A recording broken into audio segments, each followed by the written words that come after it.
É, eu sou Antônio Augusto Cavalieri, nascido em 28 de julho de 1946, numa pequena cidade do interior de Santa Catarina, chamada Lindóia do Sul, mas que pertence à comarca de Concórdia. Meus pais, Gaetano Cavalieri e Maria Girardi Cavalieri. Meus avós são italianos, vieram da Itália no fim do século XIX, tanto dos avós paternos como maternos. E o meu pai, eu não cheguei a conhecê-los porque o meu pai era o último da família destes meus avós paternos, e eu sou o caçula, o último de 13 irmãos do meu pai. 13 irmãos do Gaetano e da Maria Girardi. Naturalmente, eu convivi mais, eu cheguei a conhecer 10 desses irmãos que a gente conviveu mais. Então, nascemos lá em Lindóia do Sul, um pequeno cidade lá do oeste de Santa Catarina, tá? E desde pequeno, naturalmente, eu nasci no interior. No interior, meu pai era agricultor, tínhamos lá uma pequena fazenda, e a minha infância foi passada, obviamente, no meio interior e de agricultura. Então, na época, infância, a gente trabalhava normal. Isso não é o fato de a gente ser criança que ficava sem trabalhar. Tinha nossas atribuições, nossos trabalhos, eram mais auxiliares, mas a gente também trabalhava. Vocês sabem que nas tradicionais famílias italianas no interior, naquela época, obviamente por falta de anticoncepcionais, de televisão, etc., as famílias eram bem numerosas, mesmo porque todos os italianos e mesmo de outras etnias tinham muitos filhos, porque os filhos não deixa de ser alguma mão de obra no trabalho do dia a dia, na fazenda, na agricultura, etc.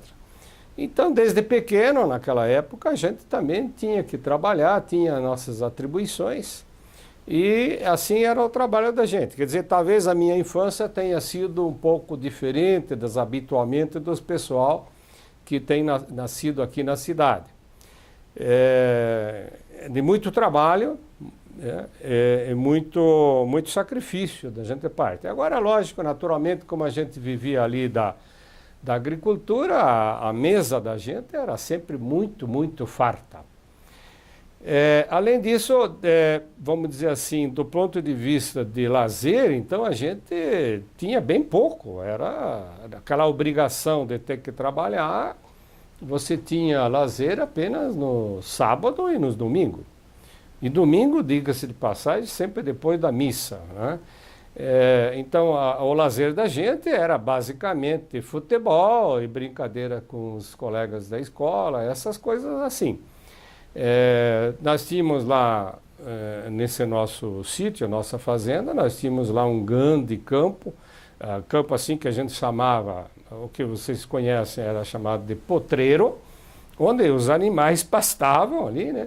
Mas a gente, eu e meu irmão, particularmente, um irmão mais novo, o Raulino, fizemos um campo de futebol, onde nos domingos, sábados à tarde e domingos, principalmente domingos, a gente jogava futebol com todos os colegas de infância daquela época, tanto domingo de manhã como domingo de tarde. E, obviamente, a gente tinha ali um rio que passava no interior da nossa residência, da nossa propriedade, e aí tomava banho no rio, começamos a aprender a nadar ali. Então era esse basicamente o lazer.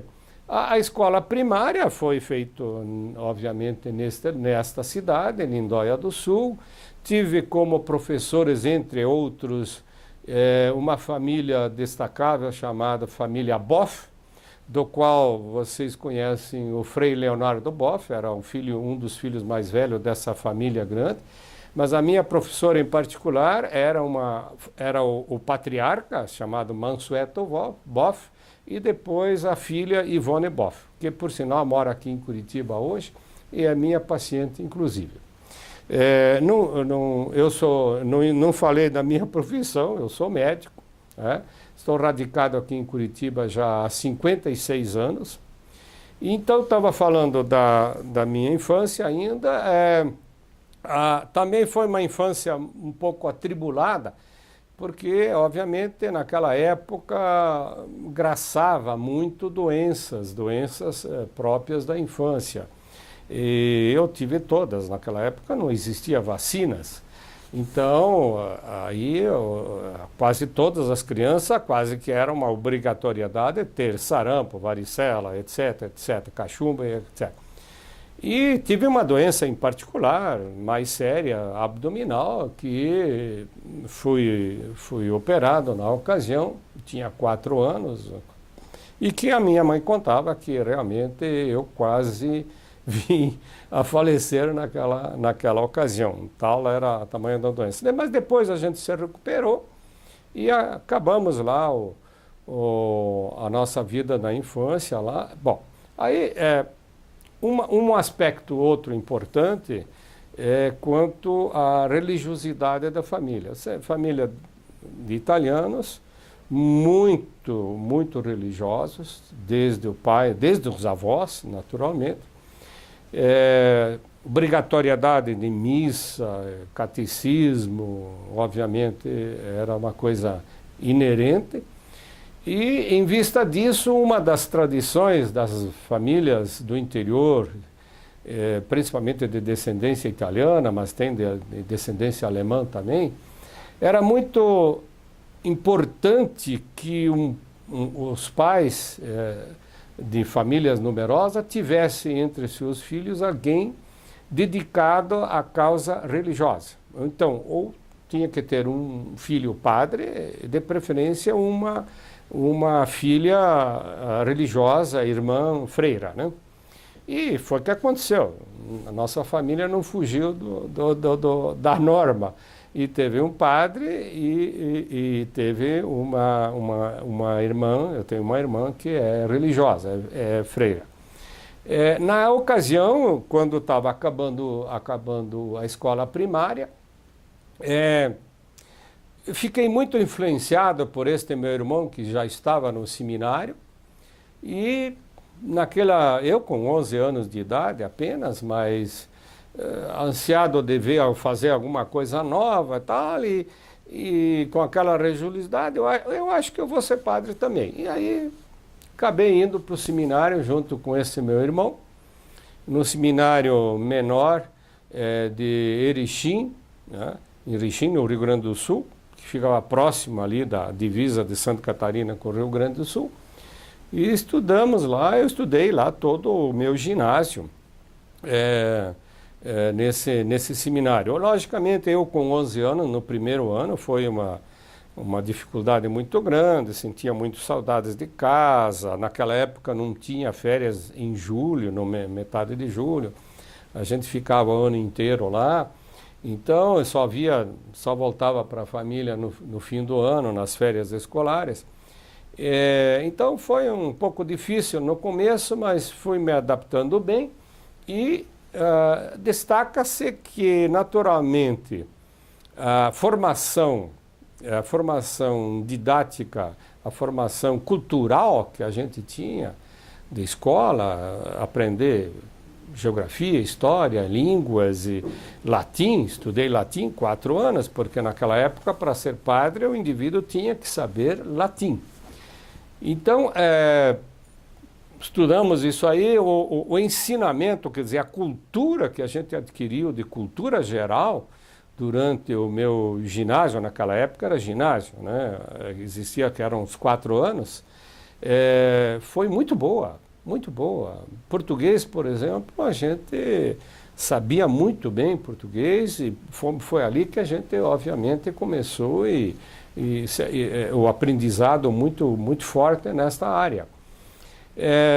Então, e além disso, a formação ética, religiosa, induzida pelos padres, embora de cunho bastante conservador, lógico, mas isto incutiu uma formação de personalidade, caráter da gente muito bom. Burilou toda esta formação moral e ética da época. Em 1962, a nossa família, por influência dos meus irmãos, alguns irmãos mais velhos, se mudou da cidade de Lindóia do Sul, em Concórdia, para Guaíra, lá no Paraná, lá nas Sete Quedas. E, na época, foi uma passagem também um pouquinho traumática para mim, porque eu tive que decidir se continuava ou não no seminário. No fim do 4º ano do ginásio, lá no seminário, eu já via que talvez eu não tivesse essa vocação de querer ser padre. A gente começava a olhar as meninas de uma maneira diferente e etc. E aí resolvi sair. Só que como meu pai tinha até investido dinheiro nisso no seminário, etc., e de uma formação religiosa bastante rigorosa, eu esperava que recebesse um pito, como assim dizer, uma chamada muito grande e tal, que você não pode desistir, esperava alguma coisa assim. E qual foi a minha surpresa? Que quando eu revelei isso a eles, foi um padre lá do seminário que até me ajudou com uma carta explicando. Ele me disse: não, tudo bem, eu lamento que você não queira ser padre, a gente esperava que você fosse igual ao Raulino, que é um outro irmão que já estava já até no seminário maior. Mas tudo bem, ele entendeu, etc. Mas a minha mãe, logicamente, já foi um pouquinho mais mais triste, ficou falando: pai, você que lá, porque eu prometi que você poderia ser padre, etc. Tal, aquelas coisas daquela mãezona italiana que a gente vê apaixonada, aquelas coisas assim. Mas foi bem. Então aí a nossa família mudou para Guaíra, lá no oeste do Paraná.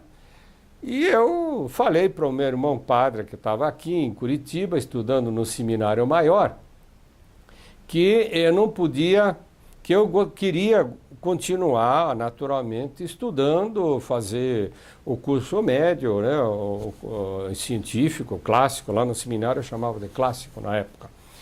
E aí, então, ele veio para cá e ele conseguiu arrumar um local para mim morar, conseguiu, naturalmente, meu pai não tinha tantos recursos para financiar um filho que ficasse aqui em Curitiba naquela época, então eu tinha que arrumar um emprego. Meu irmão, aqui, com os contatos dele, arrumou um emprego, e o meu primeiro emprego, aí então eu vim aqui em Curitiba em fevereiro de 1962 e comecei um emprego meu, foi o primeiro emprego, foi no SESC, Serviço Social do Comércio, que ficava ali na rua José Loureiro, 578.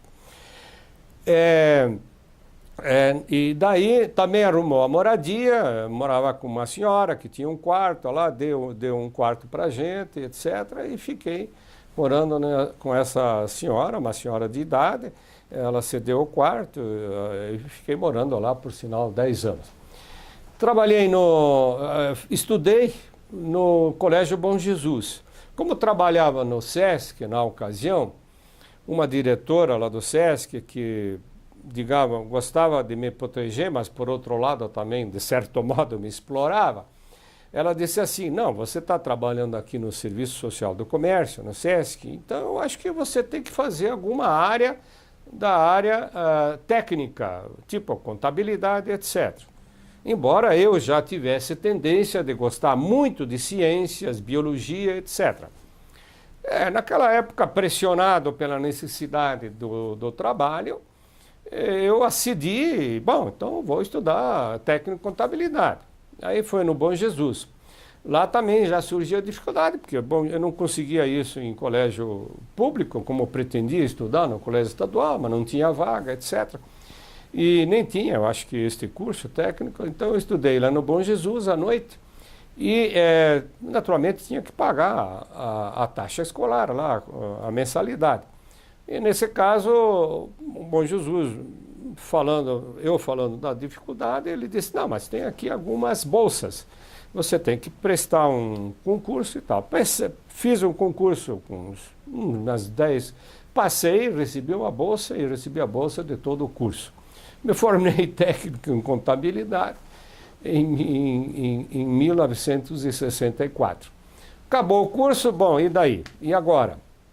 Bom, agora vamos ver, que nós trabalhávamos no SESC, mas como eu sempre gostava da área de ciências e biologia, e já comecei a ficar com algumas inclinações na área de medicina. Eu disse, poxa, medicina, mas daí como eu não tinha feito o científico, sabia pouco de química e física, eu disse, poxa, vai ter dificuldade. Aí nessa altura tinha uma irmã que morava aqui, que é essa irmã religiosa, a irmã Caetana.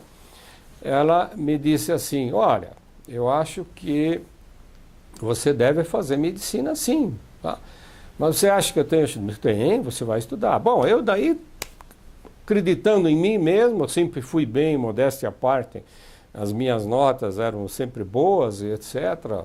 Eu nunca reprovei na minha vida, fiquei uma vez na minha vida em matemática, em aritmética, na primeira série ginasial, porque eu pulei do quarto sem fazer admissão, pulei já direto para a primeira série, então sempre tive muito bem com os estudos, sempre fui um amante de estudar, de querer conhecer mais as coisas.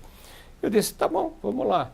Aí eu fiz um curso que na época era o Bardal, mas o cursinho preparatório, vestibular de medicina, o Bardal também era um pouquinho mais caro.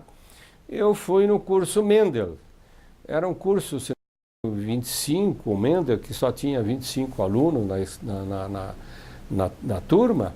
E tive um aproveitamento até bom, mas acontece que como eu não tinha fundamento em física e química, chegou no fim do ano, nesse cursinho, isso foi em 1965, naturalmente eu prestei o vestibular em janeiro de 66, mas obviamente não fui aprovado, porque o meu conhecimento de química e física ainda era precário. Aí fiz até uma faculdade, no caso um curso de licenciaturas em ciências na escola na PUC, no que era hoje PUC, era a escola católica ali da Rua 15, e passei. Então fiquei até na dúvida se ia fazer o curso para ser professor ou se fazia mais uma segunda vez medicina. E aí, pensando bem, a minha irmã me aconselhando, o meu irmão, o Raulino e tal, fiz de novo o cursinho. Só que dessa vez, daí eu disse o seguinte, esse ano vou dar tudo de mim. Então, 1966, me inscrevi no cursinho preparatório de vestibular do Dom Bosco, que também custava um pouquinho mais barato que o do Bardal, mas que tinha excelentes professores.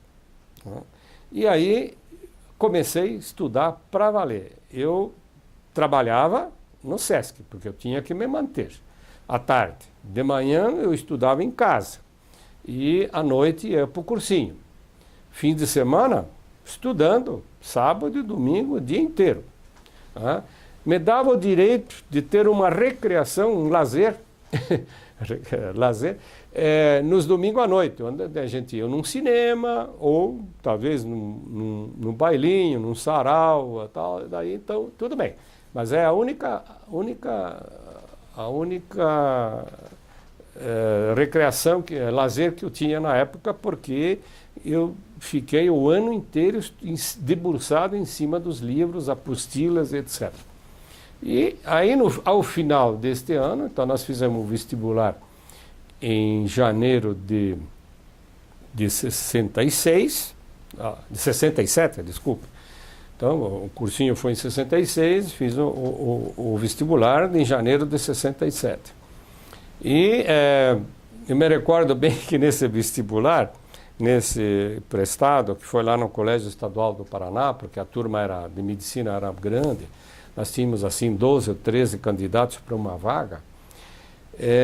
Mas nos dias anteriores estudei muito com vários colegas, entre os quais um que passou em medicina, que depois veio a falecer durante o nosso curso, por um acidente.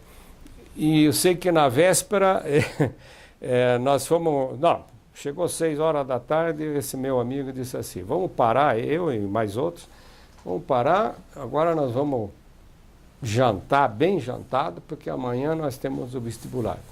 Aí nós viemos aqui na Rua 15, lá na famosa lanchonete, restaurante, não sei, eu acho que era mais lanchonete, Tingui, onde a gente teve uma comida melhor do que a gente tinha na época que comia lá na UP, que era uma comida assim já, lógico, daquela época era mais simples.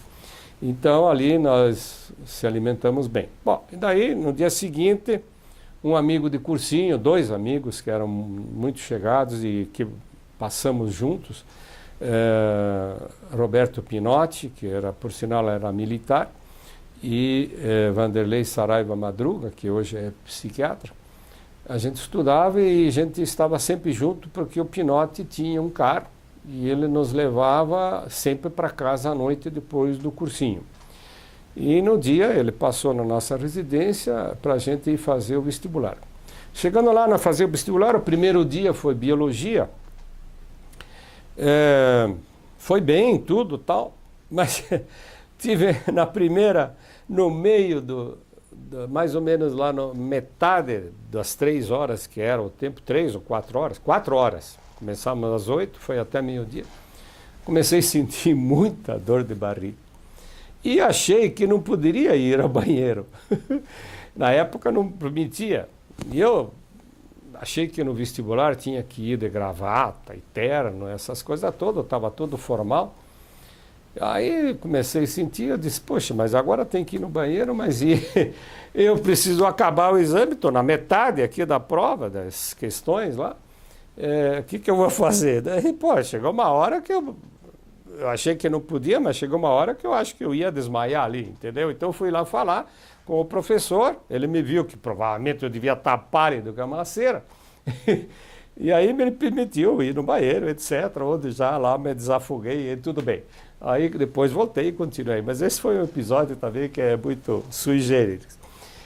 Aí fizemos as outras provas nos dias seguintes e uma semana depois, eu trabalhando sempre no SESC, custa até mencionar um pouco da história que eu esqueci aqui do SESC. O SESC, o Serviço Social do Comércio, ali na rua José Loureiro 578, que depois tinha um centro de atividades também lá na rua República Argentina, foi um excelente local de trabalho. A gente trabalhava meio expediente, trabalhava do 12:30 até às 6:30, e dava tempo de estudar pela manhã, então isso era muito bom. Mas, sobretudo, o SESC foi um local onde a gente, vindo do interior, não tendo... que eu vim do interior, eu vim para Curitiba em 1962 com 15 anos. Então, no interior a gente não tinha nenhum traquejo social, assim, de telefone, essas coisas assim. E tudo, coisa simples, né? Poderia ser, mas vamos dizer assim, de se relacionar com as pessoas, de se relacionar socialmente. Então o SESC teve um papel importante na minha vida, porque inclusive, entre outros, além do trabalho, nos fins de semana, no sábado, a gente constituiu um grupo, que tinha lá grupos de vários clubezinhos, e eu tinha um clube lá chamado Ideal, onde a gente se reunia todos os sábados. Era formado de jovens que trabalhava lá, trabalhava na área do comércio, às vezes não do comércio, e a gente se encontrava ali para falar, para dirigir o clube, etc., fazer atividades. Bom, daí a gente tinha, naturalmente, onde eu aprendi a dançar, põe aí, e se relacionar com a vida social normal de rapazes e moças, etc., né? Então foi muito bom nesse preparo, a gente tinha atividades também culturais, beneficentes. Até me recordo de uma atividade lá desse clube nosso, chamado Clube Ideal, do qual fiz parte da diretoria várias vezes, fui vice-presidente. Em 1963, se não me engano, teve aqui no Paraná uma geada fortíssima, um inverno. Naquela época os invernos eram extremamente rigorosos aqui em Curitiba. E teve uma geada assim que queimou enormes quantidades de culturas no interior, café e outras culturas. E, infelizmente, naquela época, depois desta geada, lá por setembro, outubro, aí o tempo estava muito seco e houve muitas queimadas. Tanto que na época dizia assim, né, nas manchetes de jornais, dizia assim, o Paraná em chamas, etc. Então eram incêndios no Paraná inteiro. E realmente o incêndio era tão grande que aqui em Curitiba, embora não tivesse incêndio, nós tínhamos fumaça. À noite era bem visível isso mesmo durante o dia. Então a gente via, e na época nós estávamos nesse clube ideal do Sesc, e a gente fomos convocados não, espontaneamente nós resolvemos colaborar com os serviços filantrópicos aqui de Curitiba, naturalmente comandados pela prefeitura, pelo prefeito municipal, que se não me engano na época não era o Ivo Arzua, acho que era o Ivo Arzua, prefeito, e a gente percorria as famílias para colher donativos para os flagelados das queimadas no Paraná. Trabalhamos vários fins de semana, eu me recordo bem disso. Então, vamos dizer assim, o Sesc, com este clube ideal, foi para a gente foi uma formação assim muito boa do ponto de vista de relacionamento social, etc. Então, como eu estava falando do vestibular de medicina, eu estava trabalhando no Sesc e um funcionário, um filho de uma funcionária lá do Sesc, me telefona uns dias depois de encerrado o vestibular e disse assim, olha, eu estou vendo a lista aqui que está saindo dos aprovados de medicina. Eu disse, mas como que você sabe? Como é que você sabe disso? Não, eu trabalho aqui na Celepar, era a Celepar ali na Rua Matheus Leme, onde era feito o processamento das provas, né? Das provas de vestibular de medicina. E ele disse, eu estou vendo aqui o teu nome, mas que coisa, tal. Então ele disse, não, para provar eu vou te tirar uma lista e eu vou levar aí para você ver. E ele foi lá e me mostrou a lista. De fato, eu tinha sido aprovado em medicina. Na época eu fui aprovado, depois eu vi na lista ali, era 55º lugar de uma turma inicial de 160, depois teve mais uma turma de 80 que entraram posteriormente. Então, vamos dizer assim, não tive trote naquele dia, porque eu trabalhava no Sesc, o trote era feito aqui no DANC, na Diretório Acadêmico Nilo Cairo, e não participei desse trote inicial, mas aí, logicamente, eu fui na casa do meu amigo Madruga, e depois fomos à casa do Pinotti, outro amigo, para comemorar a aprovação no vestibular. Muito bem, entrando no curso, naturalmente, o curso tinha aulas pela manhã e à tarde, mas naquela época eu precisava continuar trabalhando. Então, felizmente, tinha poucas aulas no primeiro, segundo e mesmo no terceiro ano, que eram à tarde. E aí a gente ia fazendo o curso desta maneira, tanto participando de manhã ou à noite, e à tarde, quando eu podia dar uma escapada do trabalho para ir lá ver as aulas, quando não podia, pegava dos colegas anotações, etc. E fui levando assim o curso até o quarto ano, quando no quarto ano de medicina, então ali a gente tinha atividades de manhã, de tarde, de noite, e aí tive que sair do Sesc, solicitei demissão, né? Aliás, eles me demitiram para mim poder pegar o fundo de garantia, porque não tinha outros recursos. E aí, no quarto ano, eu já fiz um concurso para acadêmico interno do Hospital Nossa Senhora das Graças, fui aprovado, fui acadêmico interno do Nossa Senhora das Graças durante o 4º, 5º e 6º ano.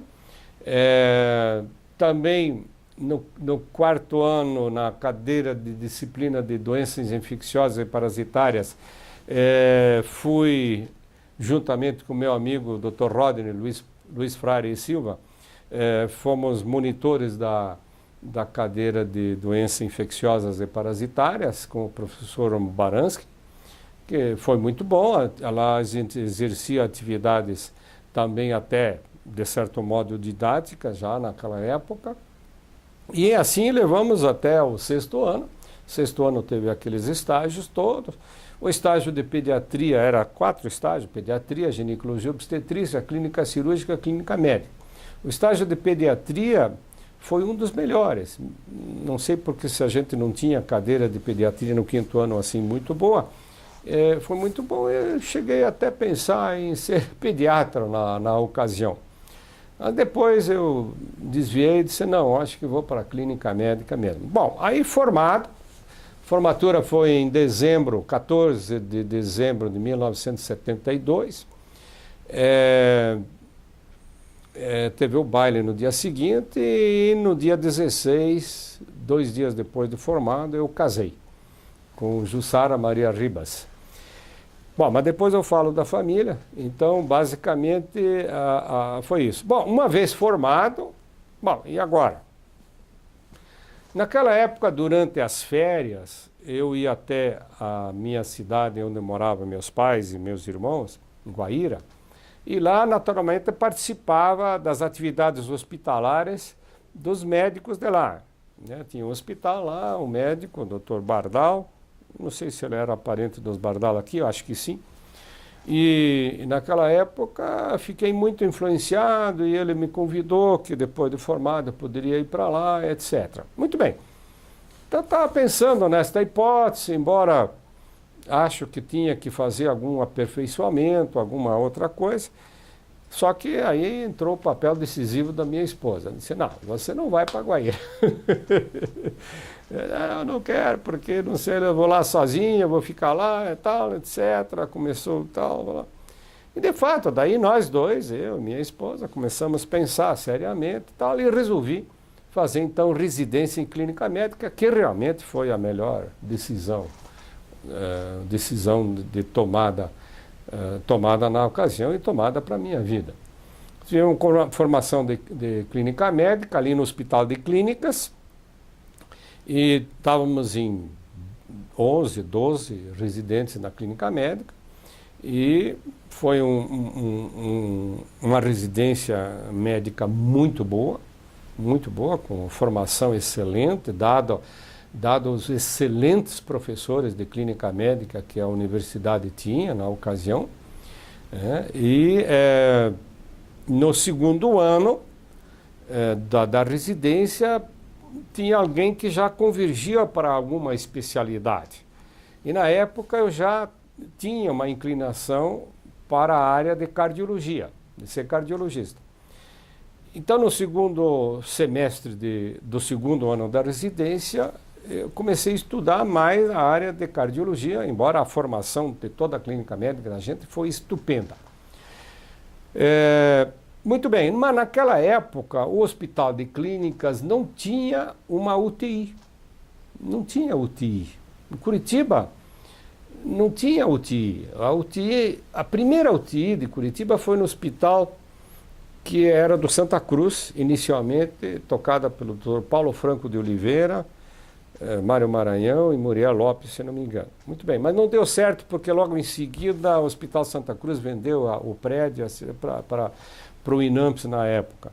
Em seguida daí tinha uma UTI, a única UTI que eu me lembro que existia na época era uma UTI Hospital Pilar, também formado por cardiologistas renomados daqui, inclusive muitos professores da universidade, e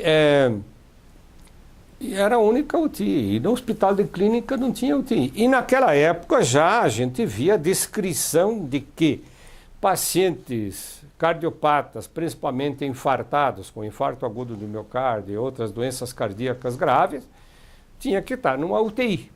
E o hospital de clínica não tinha UTI, embora tivesse um serviço de emergência muito bom, onde a gente atendia ali, inclusive, pacientes nesse estágio, com edema agudo de pulmão, essas coisas todas.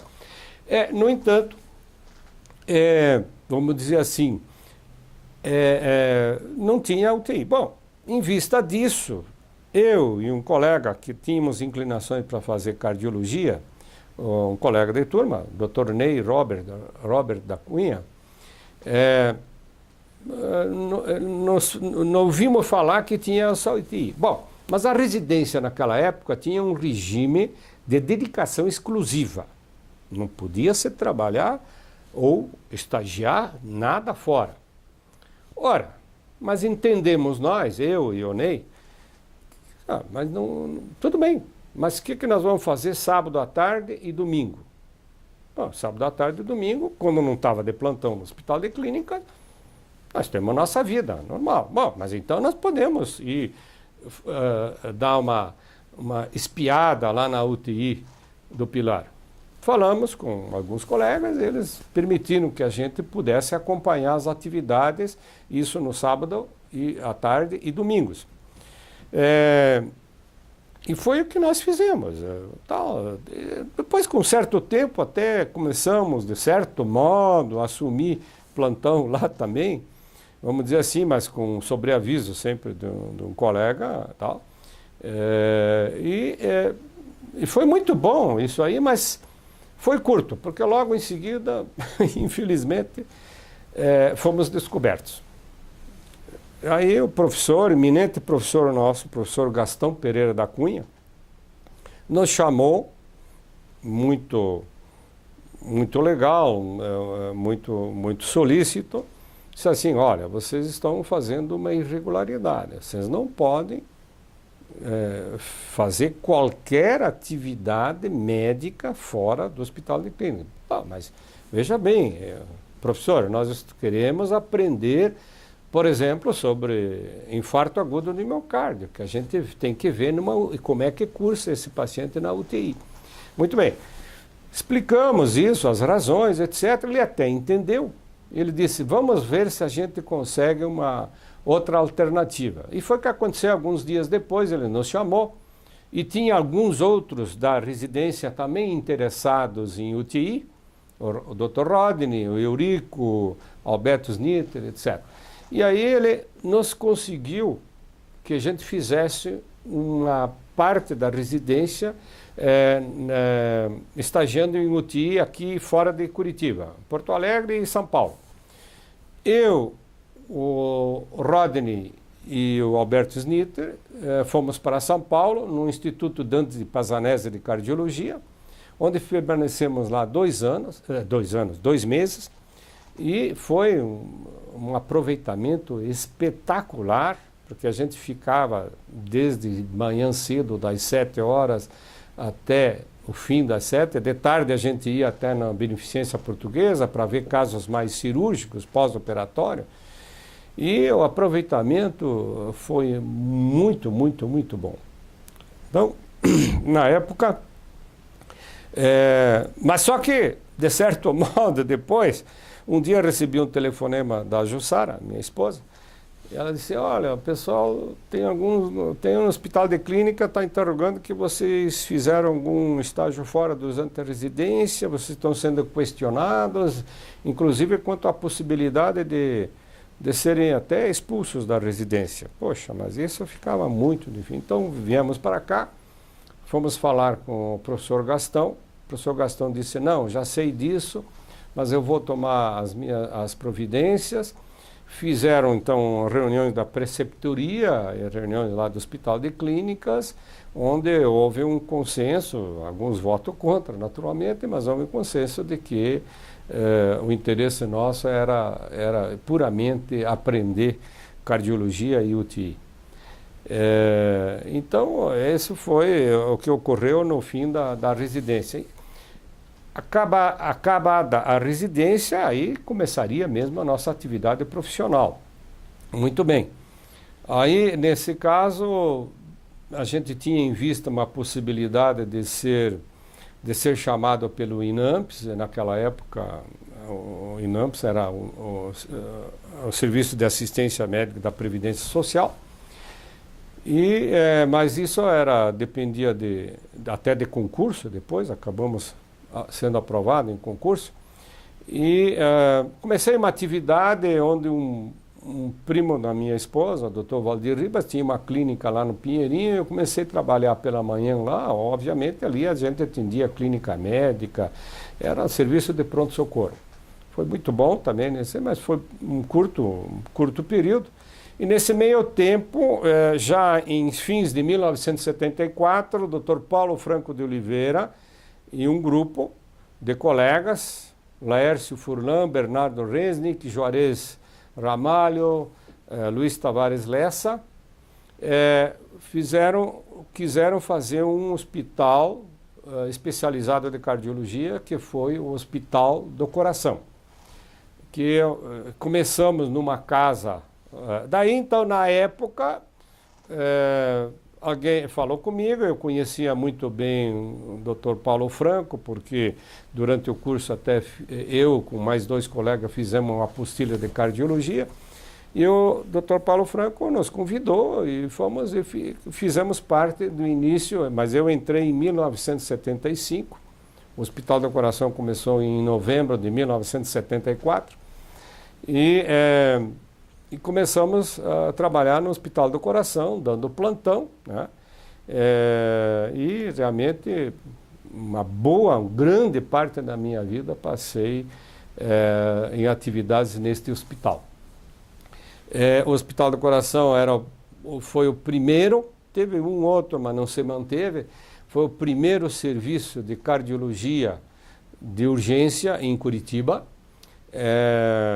Onde tinha, além do atendimento lá no próprio, era uma casa ali no Batel, na Rua Coronel Duício, 609, que nós ampliamos e aí fizemos uma UTI e tinha lá 3 apartamentos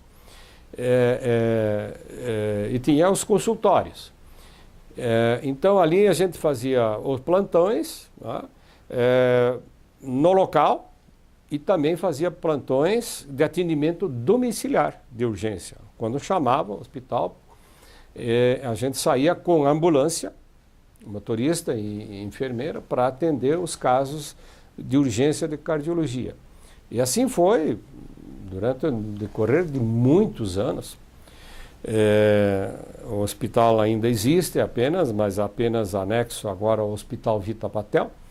Mas vamos dizer assim, houve um trabalho principal iniciado na cardiologia nesta época. Mas nesse meio tempo, surgiu também um curso na universidade, no Hospital de Clínicas, que era de mestrado de cardiologia. Os colegas do Hospital do Coração, eles estavam fazendo esse curso de mestrado. Também eu, em seguida, me inscrevi, passei, fiz o curso de mestrado, 2 anos, 1978 e 1979. Daí, naturalmente, depois a gente tinha que apresentar a monografia, o trabalho lá de conclusão, que era orientado pelo diretor do curso de mestrado, que era o professor Gastão Pereira da Cunha. Mas aí começou, vamos dizer assim, em vista disso, nesse meio tempo também, por um concurso público, passamos no INAMPS. Eu já trabalhava no INAMPS, tinha outro emprego também no antigo Fundo Rural, que ficava ali na Marechal Deodoro, trabalhava no INAMPS, Hospital do Coração, plantão e já começando o consultório. E aí foi aglutinando muitas atividades profissionais. Aí tivemos até ambulatório de clínica médica, um consultório lá em Pinhais, por solicitação da Prefeitura de Pinhais. Depois também exercíamos atividade de cardiologia nos fins de semana, sábado sim, sábado não, na Lapa, onde eu fiquei atendendo mais ou menos uns 15 anos sábado sim, sábado não, ia atender na Lapa. Cardiologia, os casos já mais ou menos drenados pelos médicos clínicos da Lapa. Então tinha muito atividades profissionais e realmente aí nessa meia altura vieram os filhos, etc. Muitas obrigações. Chegou um ponto que, embora dada a insistência do professor Gastão, eu cheguei e falei com ele, olha, professor Gastão, infelizmente eu não vou poder, já tinha preparado a minha monografia, a minha tese, né, afinal, e estava querendo já começar, mas realmente não tinha tempo, mesmo porque nesse meio tempo, como a gente tinha prestado um concurso do antigo DASP, em esse concurso eu fiz por 2 especialidades, uma de cardiologia, outra de clínica médica, e fui chamado por clínica médica no INAMPS, e não tinha sido chamado ainda em cardiologia. Eu fui chamado no Tribunal Regional do Trabalho, que existia ali na Dr. Fevre, para ser médico do tribunal, cardiologista do tribunal. Bom, nessa altura eu fui para lá, me chamaram, o salário não era lá essas coisas, mas fomos acomodando. Então, em virtude de tribunal, INAMPS, Hospital do Coração, Lapa, Pinhais, etc., a atividade era muito, muito intensa. Trabalhamos muito intensamente. E como só ia acontecer com grandes, mesmo com outros colegas, a gente, nessa altura, trabalhava, ficava o dia inteiro fora de casa, plantões, etc. Realmente, a família ficou um pouco abandonada. A gente lamenta, mas vamos dizer. Aí, em vista também de tudo isso aí, como eu estava falando, continuava lá no Hospital do Coração, fazendo plantão, daí o Hospital do Coração, se não me engano, em 1996 se mudou para ser Hospital do Coração anexo ao Hospital de Fratura 15. Ficamos lá até 2009, se não me engano, quando o Hospital do Coração se transferiu para ser também ali junto ao Hospital Vita Batel, que está até hoje. Eu, particularmente, participei intensamente do Hospital do Coração, tinha lá, inclusive, o Dr. Mário Sérgio Cerci, o João Carlos Birg e outros colegas mais recentes, Marco Aurélio, o Geraldo, o filho do Paulo Franco, Augusto Franco. São todos colegas muito bons, que formamos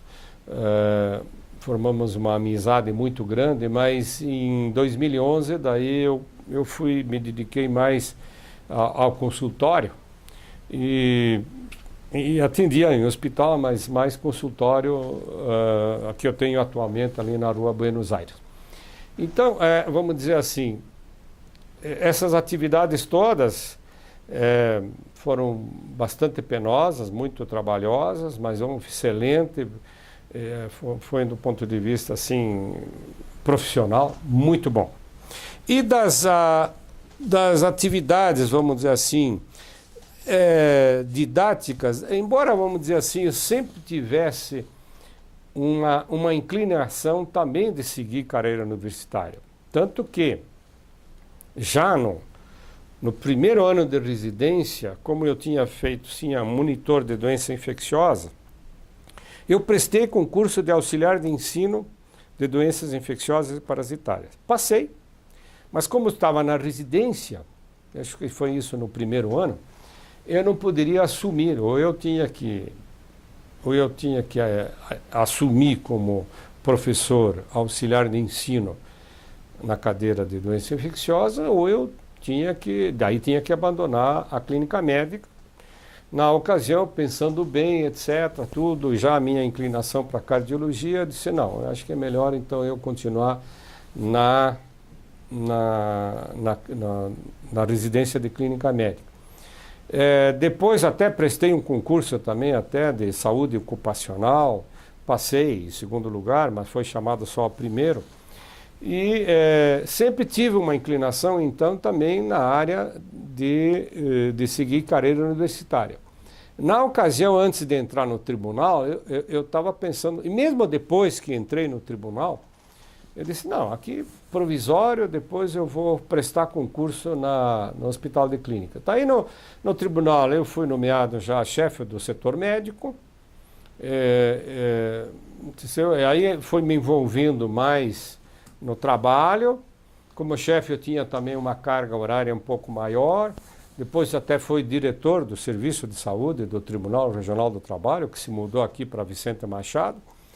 E em vista disso tudo, eu acabei, infelizmente, não podendo prosseguir naquilo que também era uma aspiração minha de carreira universitária. Mas sempre tive, vamos dizer assim, de certo modo, associado à atividade didática, porque participei intensamente de congressos de cardiologia, congressos regionais aqui do Paraná, os brasileiros, jornadas, seminários, cursos, onde a gente era frequentemente chamado como para palestrante, coordenador, moderador de mesas redondas, etc. Então, isso durante toda a minha atividade profissional, eu tive atividades nesse setor. Em vista disso também, naturalmente, estive associado, isso contribuiu porque eu estive intensamente associado, além da Associação Médica Brasileira, obviamente, Conselho Regional de Medicina, que a gente tem obrigado, a gente teve associado também à Sociedade Paranaense de Cardiologia, onde participei de vários cargos, de várias diretorias, e, como tal, nessa época, a gente participava intensamente em congresso, palestras, jornadas e etc. Né? Muito bem, então talvez isso seja a minha atividade profissional, tal, que ainda continua hoje em atividade profissional, mas em consultório. Hospitais, então eu tive esses 3 hospitais, que é o Hospital do Coração, o Hospital Clínica de Fratura na 15, né? E o Vita Batel, o Hospital Vita Batel. E, basicamente, as atividades profissionais, então, seria isto aí. Eu queria falar, então, uma coisa extremamente importante, que é a minha família. Casei com Jussara em 1972, tivemos o primeiro filho, Marco Antônio Ribas Cavalieri, em 1977. Depois, em 1980, nasceu nossa filha, Márcia Maria. E a minha esposa exerceu um papel, se não me engano, talvez o mais importante da minha vida. Por quê? Porque ela foi um amparo da família em virtude das atividades da gente como médico, de ser consumido nessas atividades quase que as 24 horas do dia. Ela assumiu quase toda a família. Além disto, a Jussara, ela era enfermeira, formou-se enfermeira em 1973, daí foi ser atividade universitária também, foi ser professora de enfermagem, inicialmente na Escola Catarina Laboré, lá nas Mercês, depois na PUC, na Pontifícia, a Escola de Enfermagem da Pontifícia Universidade Católica, e depois foi também professora da Universidade Tuiuti, do curso de enfermagem. Exerceu, então ela, além de todas as atividades do lar e de assumir quase que inteiramente os filhos, ela também exercia essas atividades. O meu filho, Marco Antônio Ribas Cavalieri, ele é professor, mestre e doutor em economia da Universidade Federal do Paraná, fez um pós-doutorado agora recentemente na Universidade de Chicago, casado com Edineia Amâncio de Souza Ramos, tem um filho, um enteado, Gabriel, e teve um filho, meu neto, que o meu filho, Marco Antônio, quis me homenagear dando o mesmo nome que o meu, Antônio Augusto. A minha filha, A minha filha fez o curso de arquitetura, ela é professora de arquitetura atualmente, reside em Belo Horizonte, casada com um colega médico, psiquiatra, Dr. Fabrício Correa Durão. E essa minha filha, ela é professora da escola metodista lá de Belo Horizonte,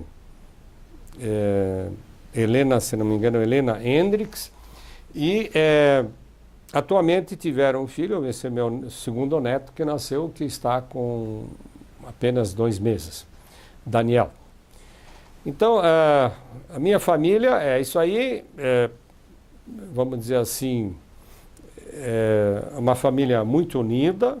Frequentemente viajamos para Belo Horizonte, onde está a minha filha, mas aqui nos fins de semana sempre estamos juntos, durante a semana também, frequentemente, com meu filho, a família dele. Então, a gente tem uma vida de família muito querida. Passamos nossas férias com este trabalho todo, modéstia à parte, consegui alguns imóveis aqui na praia, em Caiobá, outro lá em Florianópolis. Então passamos as férias geralmente juntos, em Florianópolis, às vezes aqui em Caiobá. E assim, então, vamos dizer, em resumo, nós somos muito unidos. Atualmente, me aposentei inicialmente pelo INAMPS, ex-INAMPS, hoje Ministério da Saúde, em 1993. Eu tinha 47 anos, mas contava tempo de serviço desde aos 15 anos, quando eu entrei começando a trabalhar no SESC. Depois me aposentei pelo tribunal, tive que abdicar da aposentadoria do INAMPS para me aposentar pelo tribunal, que eu não sabia que podia, mas pôde. E aí eu sou aposentado pelo Tribunal Regional do Trabalho, como fui médico do setor e diretor do serviço médico do tribunal. E sou também aposentado como autônomo pelo INSS. Então, eu acredito que a minha vida, vamos dizer assim, posso resumir o seguinte: eu posso ser um senhor médico que posso dizer que estou realizado, completado em minha missão. Dificuldades, eu sei, todo mundo tem dificuldades maiores ou menores, mas eu as tive bastante, porque vim lá do interior de Santa Catarina, né? Origem humilde, etc. Mas foi um esforço danado. Os primeiros anos aqui em Curitiba realmente foi muito difíceis, mas que tinha apoio de irmão, o irmão Raulino, que é sacerdote, mas infelizmente faleceu há 2 anos atrás. Então, e logicamente depois o apoio dos amigos lá do SESC, etc., onde contribuíram muito para a minha formação cultural, social, etc. Então, houve dificuldades depois iniciais na profissão, mas acredito que grande parte do sucesso se deve, portanto, lógico, inicialmente à minha família, à compreensão da minha esposa, Jussara, dos meus filhos. Mas, vamos dizer assim, talvez possa me considerar um sucesso na minha profissão e na minha especialidade de cardiologia. Porque, para mim, eu colocava em primeiro plano sempre o paciente. O paciente não era simplesmente uma pessoa que ficava do lado de lá do balcão, que está do lado de lá da minha mesa, da minha escrivaninha. O paciente é um ser humano que busca o meu conhecimento, botando a sua confiança total em mim e, naturalmente, esperando que eu faça o diagnóstico correto e que a gente possa ter um relacionamento muito bom e que ele, o paciente, espera que tenha as respostas pelas todas as indagações que quando acometido, qualquer ser humano acometido de doença, tem, é natural. Entendeu? Então, para mim, não existe meia consulta, não existe consulta de 10, 15 minutos, para mim isso não existe. E isso eu pautei mais ou menos a minha vida, talvez no início, lá no INAMPS, que a gente tinha que atender 16 doentes durante 4 horas, eu ocupava integralmente as minhas 4 horas. Mas vamos dizer assim, independente do paciente, seja de convênio, na época do INAMPS, que é do SUS, ou particular, não interessa, é um ser humano que está lá aí e eu tenho que dedicar a ele toda a minha sabedoria e a minha presteza. Deixo sempre à vontade o meu paciente falar. Deixa o paciente falar. Tenha paciência, escute o paciente. Deixa, depois, geralmente os pacientes acostumados naquelas consultas rápidas, doutor, mas afinal o que eu tenho? Eu disse, calma, eu vou examinar, depois nós vamos conversar, aí eu posso dar a minha impressão diagnóstica inicial, mas nunca com certeza, vamos pedir os exames para confirmar, e ainda depois, num retorno, eu faço o meu diagnóstico, dou a minha orientação e sempre peço esclarecer. Então, eu acho que este atendimento humanizado do paciente é uma coisa espetacular. E eu acredito que possa ter atingido sucesso esse que se devo, obviamente, em grande parte à compreensão da minha família, sucesso esse, talvez antes disso, até pela minha formação, meus grandes mestres de medicina aqui da Universidade Federal do Paraná, grandes mestres, aqui nominando Achir Rachid, Arnaldo Moura, Gastão Pereira da Cunha, olha, até na área cirúrgica, Mário de Abreu, tá? São todos na área de ortopedia durante o curso, aliás, de pediatria, Israel Katz, na ortopedia era Osni e o Dr. Ricker. Entendeu? Então, os mestres contribuíram enormemente à formação médica da gente, incutindo na gente, e eu sempre procurando priorizar conhecimento, estudar. É isso. Nossa profissão exige isso. Apesar que hoje em dia a avalanche de conhecimentos médicos em qualquer área médica realmente é uma coisa assim impressionante. E aí, às vezes, a gente, logicamente, não consegue acompanhar tudo e, obviamente, dentro da minha especialidade de cardiologia já existe uma enorme quantidade de subespecialidades. Mas, vamos dizer assim, concluindo, me sinto realizado, graças a Deus. Estou com um ritmo atualmente mais calmo, trabalhando mais em consultório. Meus pacientes que vão para o hospital encaminho para equipes muito boas. Faço o meu acompanhamento mais assim de acompanhar, mas sempre justamente respondendo a todas as indagações e dúvidas que os pacientes têm. E então, concluindo, o que eu quero dizer é que a gente pode estar, se Deus me permite, alguns anos ainda, e se a minha saúde, naturalmente, nessa época começa a ter alguns problemas, todos nós nesta idade, de ter problemas de saúde, mas se Deus me permite, eu continuo com a minha atividade que eu gosto, que é a de ser médico, e que Deus me chame quando achar mais apropriado. A propósito, complementando a entrevista anterior, esquecemos de mencionar alguma coisa sobre a vida de lazer da gente. Desde pequeno, vamos dizer assim, ouvindo rádio, porque naquela época há 60 anos atrás era só rádio, não tinha ainda a televisão veio logo depois. Mas lá no interior era a rádio. E a gente ouvia futebol desde 1958. E antes disso, naturalmente, a gente escutava futebol e ouvia falar. A gente pegava muito aquelas rádios do Rio de Janeiro, Marim que Venga do Rio, Rádio Tupi do Rio, Nacional do Rio, etc. E aí falava de times de futebol, Maracanã, essas coisas assim, Flamengo, Vasco, Botafogo, Fluminense. E daí eu vim ver que o Flamengo tinha aquelas cores vermelha e preta.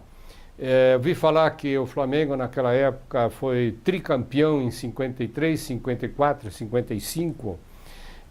E em vista disso, eu comecei a ver os jogos do Flamengo, daí depois com a Copa do Mundo, naturalmente, influenciando, comecei a participar e o futebol sempre foi, além da gente jogar, era uma paixão da gente. E na ocasião, então, eu optei como time de coração, que eu tenho até hoje, é o Flamengo, o Clube Regatas do Flamengo. E naturalmente isso hoje em dia faz parte da minha vida, do meu lazer, porque eu vejo os jogos do Flamengo quase todos, sempre que possível. E vamos dizer assim, o futebol de uma maneira geral sempre me acompanhou, lá no Sesc onde eu trabalhava, a gente jogava muito futebol, etc. Mas uma coisa que também importantíssima, aliás, chegando em Curitiba, eu vi que tinha 2 times, né, que aqui, basicamente, aliás 3, né, era o Curitiba, era o Atlético e o Ferroviário, né? Mas vi que as cores predominantes do meu time Flamengo era do Atlético, rubro-negro. Então, obviamente, eu também sou torcedor do Atlético Paranaense. Pode ser que o meu time do coração seja o Flamengo, lógico, mas sou o torcedor também do Atlético, aqui em Curitiba. Mas falando assim, ainda em lazer, uma das atividades que sempre me fascinou em toda a minha vida foi o cinema. Isto porque lá no interior, na época começando os filmes, um dos meus irmãos, o Flávio, comprou um aparelho projetor de filmes para projetar lá no clube social lá da minha cidadezinha, que era também dos meus irmãos, e projetava filmes. E naquele tempo, filmes de bang-bang, preto e branco, naturalmente, colorido raríssimas vezes. E aquilo me fascinava, cinema. Tanto que o primeiro filme que eu vi na minha vida, deste meu irmão que comprou a máquina de projetor, ele projetou na nossa sala da nossa casa lá em Indóia do Sul. Esse meu irmão pediu para colocar um lençol, colocou o lençol lá na parede, branco, e ele projetou lá. E aí eu sei que era um filme que tinha soldados marchando e que vinham em direção, naturalmente, à câmera. E eu estava ali perto, junto com a minha mãe, eu pequenininho, eu já me assustei com aquilo, eu achava que ele vinha em cima de mim. Então, uma coisa assim, mas eu era bem pequeno, devia ter lá uns 4, 5 anos, uma coisa assim. Então o cinema sempre me fascinou. E quando eu cheguei em Curitiba, mesmo lá em Erechim, no seminário, a gente não tinha muita oportunidade de filme. Então aqui em Curitiba, para mim, um dos principais lazeres sempre foi cinemas. Então ali eu era participante de fim de semana, geralmente, mas muitas vezes no meio da semana também, ali da Cinelândia, onde tinha o Cine Avenida, a Ópera, Palácio ali, e todos os outros, né? Então aí sempre me fascinou. E hoje, desde o tempo que começou o famoso aqui em Curitiba videocassete, começamos a ver filmes, a gente fazia locação, entre os quais do Vídeo 1 aqui, a gente pegava filmes para ver desde 1981, se não me engano, que foi o primeiro videocassete que eu comprei. Me recordo que era um monstrengo, que tinha que o controle remoto era com fio, no videocassete Sharp, grandão. Mas era um espetáculo. E daí sempre foi uma coisa que me fascina, foi das coisas que mais participo hoje em dia, tanto que mandei fazer um home theater lá em casa, enorme, na sala principal lá de casa, da minha frente, onde eu reino absoluto ali, como dono do meu próprio cinema, vamos dizer assim. Outra atividade importante que eu considero de lazer, vamos dizer assim, principalmente por causa da amizade, sempre gostei de carteado. E a gente jogava assim, naturalmente, nos fins de semana, com as esposas de parentes, de amigos, etc. A gente jogava tranca e vários outros jogos. Mas ultimamente, de uns 15 anos para cá, eu e alguns sobrinhos aqui de Curitiba, aprendendo isso do meu pai e dos meus irmãos mais velhos, criamos um grupo de jogadores de quatrilho. Quatrilho é um jogo típico italiano que usa o baralho aquele espanhol, não é o baralho convencional de tranca, de buraco. E é um jogo interessantíssimo porque é excelente, joga sempre com 4 pessoas, pode-se participar mais gente, mas sempre com 4. Então é um jogo muito importante, ajuda a nos distrair e ajuda inclusive a ativar a nossa memória, porque a gente tem que guardar as cartas que vão passando. Então isso a gente faz normalmente nos fins de semana, num domingo de tarde, domingo à noite, etc. Faz esses jogos. É outra atividade de lazer. Mas uma coisa que eu também queria acrescentar e toda nessa história talvez seja algumas situações divertidas, inusitadas, que acontecem na vida de quase todo médico.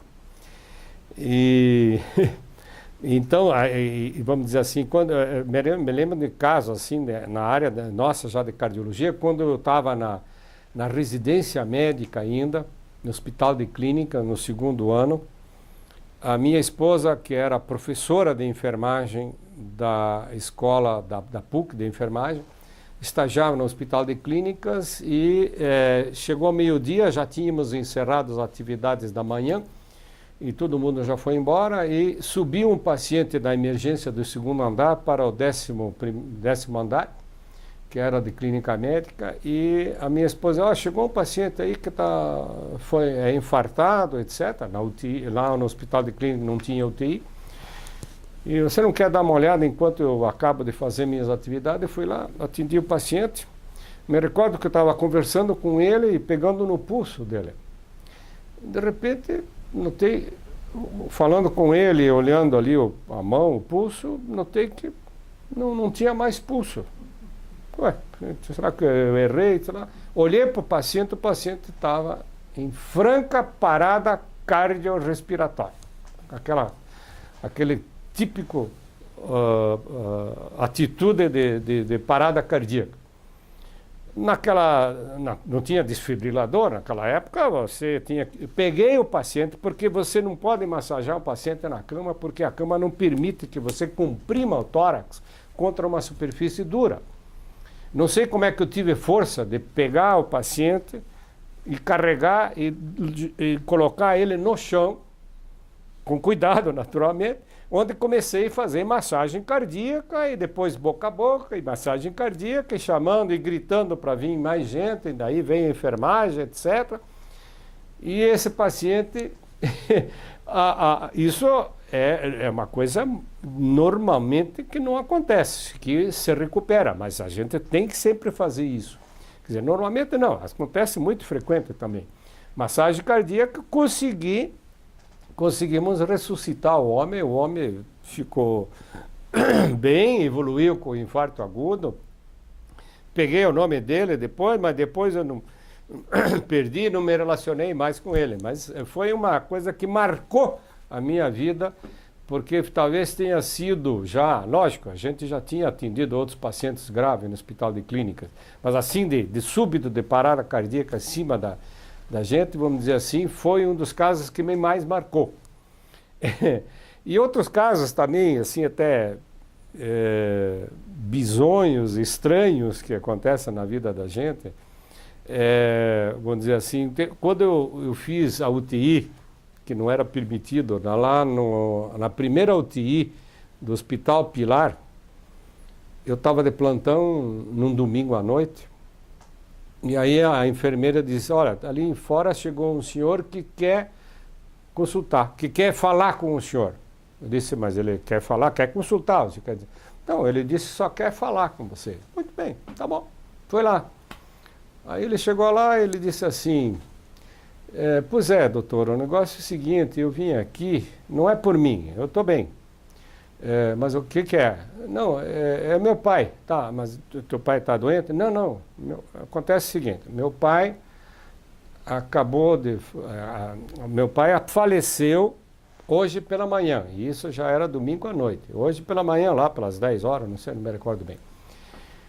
E ele está sendo velado lá na capela do cemitério municipal, uma das capelas ali da frente. Sim, tudo bem. Tá, pensei assim, eu acho que ele quer que vá atender algum familiar que não está bem ali e tal. Não, doutor, é o seguinte, não, você quer que eu vá atender? Não, é o seguinte, você sabe o que é catalepsia?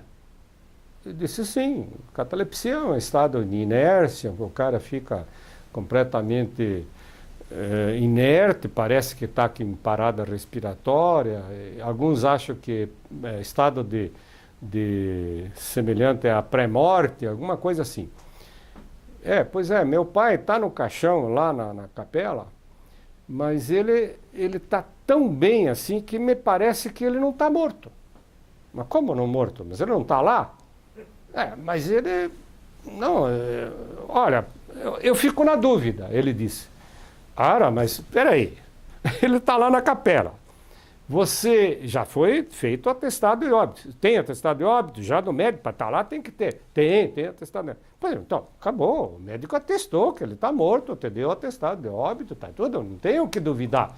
Pois é, doutor, mas eu fico com aquela dúvida, o senhor me desculpe e tal, eu falar uma coisa dessa, mas eu queria que o senhor verificasse. Disse, mas... eu disse, mas como ele está? Pois é, doutor, por favor, o negócio é o seguinte. Meu pai está aparentemente bem. Eu não sei se ele está morto mesmo. O senhor tem que ir lá ver se ele está morto. Poxa, mas tá bom. Mas escuta, fique tranquilo. Não, doutor, se amanhã no enterro meu pai foi enterrado e eu não ver que alguém diga mais uma vez que ele está morto, eu não vou sossegar o resto da vida. Tá bom. Tudo bem, então... mas só que eu vou ter que ir de ambulância, porque eu não vou atender chamados assim sem sair de maleta, eu saio de ambulância. Tá bom, doutor, não interessa, o senhor vai de ambulância, como o senhor quiser, não me interessa quanto custa também, eu pago tudo para o senhor, mas o senhor tem que ir lá. Tá bom. Então vai lá eu de ambulância, com motorista, enfermeira, chegamos lá com todos os apetrechos, toda caixinha de medicamentos, aparelhos de verificação de pressão, estetoscópio, etc. Aí chegamos lá, entrei, poxa, vi o morto lá no fundo, tal, todo aquele pessoal, familiares, amigos lá velando, né? Isso já de noite, lá pelas 10, 11 horas. Bom, daí eu disse, chamei o filho que me chamou e disse assim, olha, então peça para todo mundo sair para mim verificar. Não, tudo bem, doutor, pode deixar. Pediu para todo mundo sair, ficou só ele lá num canto. E eu fui lá, disse, tá bom, eu vou ter que fazer o que ele quer. Então, vamos lá. Primeiro, eu escutei, lógico, não tinha nada. Não tinha parada, não tinha bulha, não tinha batimento cardíaco nenhum, óbvio. Mas tem que fazer aquela cena, pelo menos, de constatar. Então, falei para a enfermeira, passe a lanterna para pesquisar o reflexo pupilar, que é uma das coisas... dos últimos reflexos que acontecem quando o indivíduo morre. Né? Quando tem dilatação de pupila, o indivíduo está morto. A lanterna, me deu a lanterna, tentei abrir o olho do defunto ali e tal, para fazer o reflexo pupilar. Daí a lanterna não acendia. Ó, eu acho que não tem pilha, ou a pilha está fraca, sei lá. Ela foi lá, foi trocou a pilha. Tá, de novo, pô, não funcionava a lanterna. Putz, mas e agora? Como é que eu vou? Não tem lanterna. Não tem jeito, não funcionava a lanterna. Aí, o que eu... Bom, vi que tinha 4 velas do lado, né? Naturalmente. O que eu vou fazer? Bom, eu acho o seguinte, o que eu vou fazer aqui? Eu vou pegar uma vela e tentar ver com a vela ali, o olho do defunto, né? Aí foi com a vela assim, inclinei um pouquinho em cima, assim, de repente caiu gota de cera, de vela derretida no olho do paciente. Eu disse, meu Deus do céu, o que eu fiz aqui? Aí eu disse, vou encerrar o negócio ali. Obviamente, né, que o cara estava morto. Eu não quis nem fazer eletrocardiograma. Eu ia fazer, mas meu Deus do céu. O cara com cera quente no olho. Né? Olha, daí eu fiquei dando a enfermeira olhando para mim também, assim, o motorista ali do lado também. Chamei o filho, olha, fique tranquilo, fulano de tal. Ele realmente está morto, não tem problema. Ah, muito obrigado, doutor, não sei o que lá. Mas pô, depois de cera quente no olho, tem que estar morto mesmo, né? Mas outros casos que a gente atendia no Hospital do Coração, então, que era ali na Coronel Dulcídio, no início, surgiram muitos casos, mas eram muitos casos, assim, me recordo de um infartado, que fui atender num domingo também, cara dono de uma loja aí famosa também, e ele chegou lá com infarto e tal, ele chegou na hora, fez parada cardíaca. Aí estava com o desfibrilador, a gente já deu o choque e tal, recuperamos, daí parou de novo, segundo choque, recuperamos, massagem e tal, tudo recuperou. Aí tal, o cara acordou, poxa, o que foi que aconteceu, etc. Tal. Não, tudo bem, fica calmo, não tem, tá tudo bem, tá tranquilo. Ah, mas eu acho que eu fiz, o que foi um infarto, parada cardíaca, o que é? Não, calma, não sei o que lá. Mas, meu Deus do céu, chame minha mulher aqui, minha mulher, tal. Mas como é? Não, chame minha mulher que veio junto, tal, não sei o que lá. Tal. Mas por quê? Aí abrimos, entrou a mulher. Meu Deus do céu, me desculpe de tudo que eu fiz, porque eu não sei, acho que eu vou morrer, mas você me desculpe de tudo. Acho que ele devia estar com muita culpa no cartório, né? Mas um outro caso também sui generis, assim, é de pessoas que estão na UTI e que vem a família fazer as visitas no horário de visita. Aí eu estava de plantão e o cara me chamou. Ele disse assim, doutor, por favor, eu quero falar. Olha, é o seguinte, doutor, eu não falei isso aqui porque é uma coisa meio encabulada, troço assim me deixa sem jeito, mas agora é horário de visita. A minha esposa está aí? Sim, como é que é o nome dela? Minha esposa. Mas, escuta, não tem uma outra senhora, uma outra moça assim, que é assim. Por que eu disse? É minha amante. Tá. E, doutor, as duas não podem se encontrar. Se as duas entrarem aqui junto, vai ser o fim do mundo para mim. Tá. Pois é, mas, pô, é uma situação meio... Tá. Mas o que você quer? Não, vai lá, fala com ela, com a mais nova, que é a amante, que ela venha depois, num outro horário tal, porque senão não pode se encontrar as duas. A enfermeira, nossa, na época era uma tal de Maria.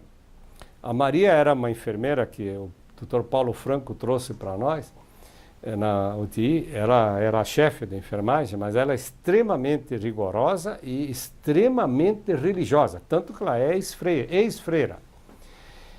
Então, quando ela disse, não sei como é que ela soube, eu acho que ela ouviu a nossa conversa ali, ela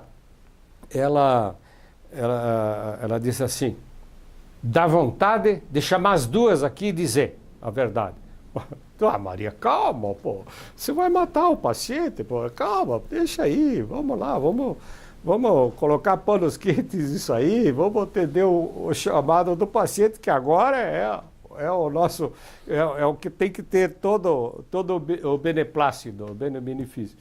Aí foi, né? Daí entrou a esposa e aí depois que entrou a esposa, fui lá falar com a outra que era amante e disse, olha, você vem numa outra hora aí porque vocês não se conhecem. Não conheço. Então, mas não pode acontecer de vocês duas se encontrarem, senão vai ser o fim do homem. O homem já está com um infarto grande lá, vai ter um choque e vai morrer.